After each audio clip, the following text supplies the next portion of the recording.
에스더 왕비의 초청에 응한 왕은 사실 거듭해서 에스더에게 뭘 원하느냐고 물어보거든요. 근데 그때마다 에스더가 대답하지 않았죠.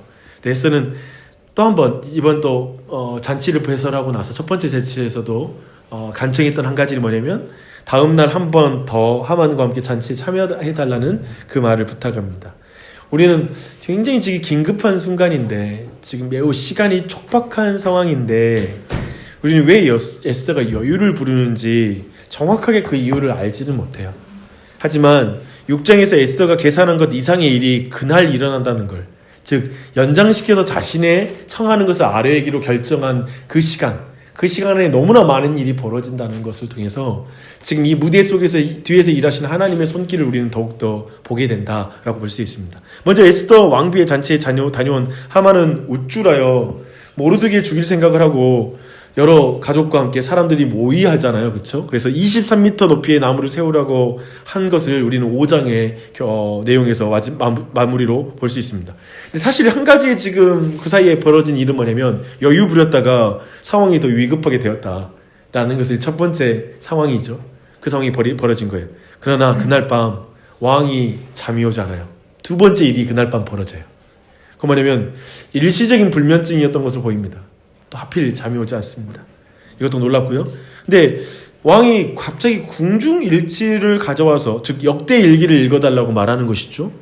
근데 알다시피 이 아하수에르가 술과 그리고 이런 주색 잡기에 굉장히 빠진 왕이기도 해요. 굉장히 타락한 왕이기도 합니다. 그런 면에서 볼 때 잠이 오지 않는데 뭐 역대 일기를 가져와서 읽으라고 하는 것도 굉장히 지금 특별한 일이고요. 굉장히 뒤에서 좀 하나님이 일하고 싶다는 게 느껴지고 있어요. 그리고 하필이면 그 역대의 많은 일기 중에 또 이제 우리 앞에 3장에서 벌어지는 그 우리 모르드게가 세웠던 2장 마지막에 나오는 그 모르드게가 세웠던 그 공로에 대한 부분, 그 사건에 대한 부분, 암살 시도가 와해되었던 그 사건의 이야기를 읽게 됩니다. 근데 그때 이제 물어보죠. 보상했는지를 물어보고 보상하지 않았다는 걸 알고 거기에 대한 조치를 이제 왕이 취하기 시작합니다. 네, 천하를 통치하는 페르시아의 황제였어요. 근데 이 모든 역사 속에서 우리가 보는 게 뭐냐면 하나님의 통치를 받고 있는 종이 지나지 않다라는 걸 지금 이 모든 상황에서 우리는 알 수 있게 됩니다. 잠 오지 않는 것, 모든 과정이 하나하나 섭리 가운데 하나님이 일하시는 것을 우리는 보게 돼요. 잠언서 21장 1절에 이런 말씀이 있어요. 왕의 마음이 여호와의 손에 있음이 마치 보의 물과 같아서 그가 임의로 인도하시느니라. 여호와께서 왕의 마음을 임의로 인도하신다. 그가 철저히 주관하신다라는 걸 보여주는 장면입니다. 이제 마침 하만이 왕에게 모르드게의 생명을 구하려고 왕실로 들여오던 순간 왕이 모르드게를 포상할 생각을 하고 있었던 그 순간이었어요. 사실 아마 밤중에 읽었으니까 아침에 하만이 들어왔을 거란 말입니다. 그런 면에서 볼 때는 지금 누가 먼저 들어오기를 왕은 기다리고 있었고 이 일에 대한 구체적인 빨리 이 담당자가 와서 포상이 이루어지는지 확인하기 위해서 좀 기다리는 시간이 아침 때 있었던 것으로 보이고, 그리고 매우 아침 일찍부터 또 하만 또한도 자기의 계획을 가지고 오는 거죠. 이제 모르드게를 장대에 매달도록 허락해달라는 그 창을 가지고 지금 들어오는 거예요. 쉽게 말하면 그날 밤에 있었던 사건을 가지고 두 사람 모두가 자기에게 있었던, 에스더가 그 시간을 연장해 두어서 부탁했던 그날 일어난 일 가지고 두 사람이 만나게 됩니다. 결국 왕이 말하는 그 질문은 뭐냐면, 왕이 정직히 하기를 기뻐하는 사람에게 어떠한 상을 주면 좋겠느냐라고 물어보고, 당연히 그것이 자신일 거라고 생각하고, 하만은 왕의 방백 중에 가장 존귀한 자, 그가 자신밖에 없다라는 것을 생각하고 왕관을 씌우고 왕복을 입혀서 거리를 행군하게 하고 그를 칭찬하게 하자, 외치게 해달라고 제안을 합니다. 근데 이 장면에서 우리가 보는 건 정말 지혜롭다고 생각할 수 있는 자, 또 지금 여러 사람이 모략했던 거잖아요. 지금 이 하만은 여러 사람이 모략해서 이런 계획을 세우고 들어간 거잖아요. 근데 그런 모든 계획이 어리석게 되는 장면이라는 걸 보게 됩니다. 그리고 스스로의 지혜 가운데 얼마나 쉽게 사람이 자신에게 속아 넘어가는가. 자신이 내었던 그 방법이 결국 이제 모르드게에게 향한다라는 것, 거대한 반전이 일어나죠. 이런 반전이 어디 있겠어요. 그러면서 사실 우리는 베드로전서 5장 5절로 11절의 말씀을 우리는 한번 들어보시기 바랍니다. 젊은 자들아 이와 같이 장로들에게 순복하고 다 서로 겸손으로 허리를 동이라. 하나님이 교만한 자를 대적하시되 겸손한 자들에게는 은혜를 주시니라. 그러므로 하나님의 능하신 손 아래에 겸손하라. 때가 되면 너희를 높이시리라. 너희 염려를 다 주께 맡겨버리라. 이는 저가 너희를 권고하심이니라. 근신하라 깨어라. 너희 대적 마귀가 우는 사자같이 두루다니며 삼킬 자를 찾나니 너희는 믿음을 굳게 하여 저를 대적하라. 이는 세상에 있는 너희 형제들도 동일한 고난을 당하는 줄을 알미니라. 모든 은혜의 하나님 곧 그리스도 안에서 너희를 부르사 자기의 영원한 영광에 들어가게 하신 이가 잠깐 고난을 받은 너희를 친히 온전케 하시며 굳게 하시며 강하게 하시며 털을 견고케 하시리라. 권력이 셋의 무궁토록 그에게 있을지어다. 아멘. 잘 보면 하만은 그 꾀를 부리는 사람이 모여서 이제 모르드게를 하만을 장대에 달겠다고 생각하고 지금 자신의 권력을 의지해 나왔죠. 근데 생각해 보면 뭐 했겠어요? 그 하루를 연장하면서 모르드게와 그리고 에스더는 뭐 했겠어요? 주님 의지하며 기도했겠죠. 그리고 그들은 금식을 행했죠. 진정 겸손한 자였죠. 그러니까 겸손한 자 앞에 결국 그 지혜롭다고 하는 교만한 자들이 결국 그 앞에 무릎 꿇는다라는 장면이 지금 이 말씀 안에 이루어지는 거예요. 굴욕당한 하만은 머리 싸고 집으로 돌아갑니다. 그리고 부인과 친구들한테 고하니까 그중 지혜로운 자들이 이제 하만이 모르드게를 이기지 못할 거라고 말합니다.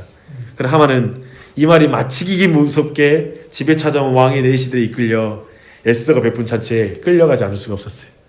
급하게 보니까 말씀 보니까 빨리 끌려갔다고 말해요. 정신없죠. 이 안에 우리 오늘 좀 하나님의 교훈이 분명히 있는 것 같아요.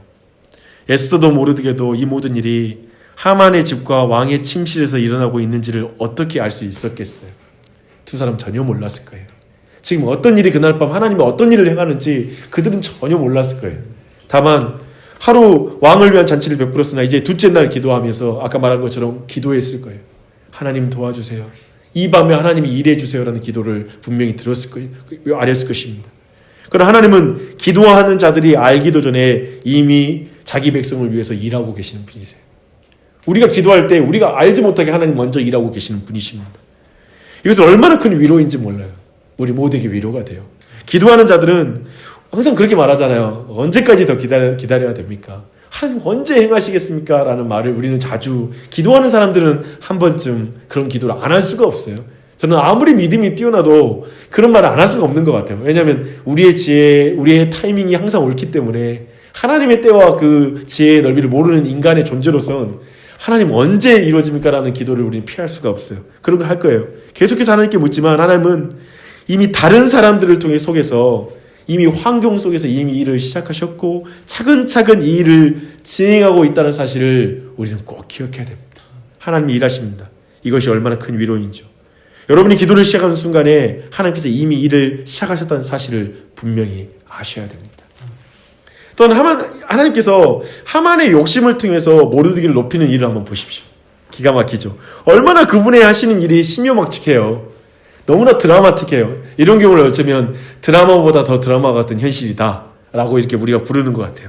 도무지 스스로를 그렇게 높이라고 말할 수 없는 일이 하만의 욕심에 의해서 제한되고 그 일이 모르드게에게 돌아가게 하시는 하나님은 참으로 선한 분이에요.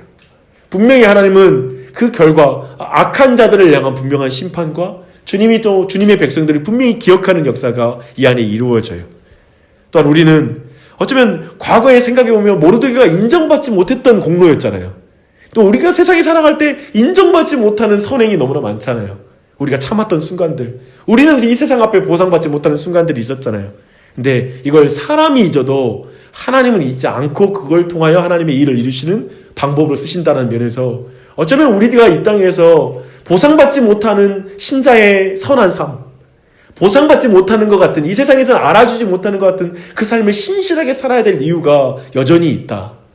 여전히 우리는 그 길을 직장 생활 안에서도 여전히 우리는 믿음의 사람으로서 우리 자신이 지켜야 될, 알지 못하는 믿음의 삶, 참는 어떤 그 길을 우리는 선택하고 의의 길을 걸어야 된다는 사실을 분명하게 확인하게 됩니다.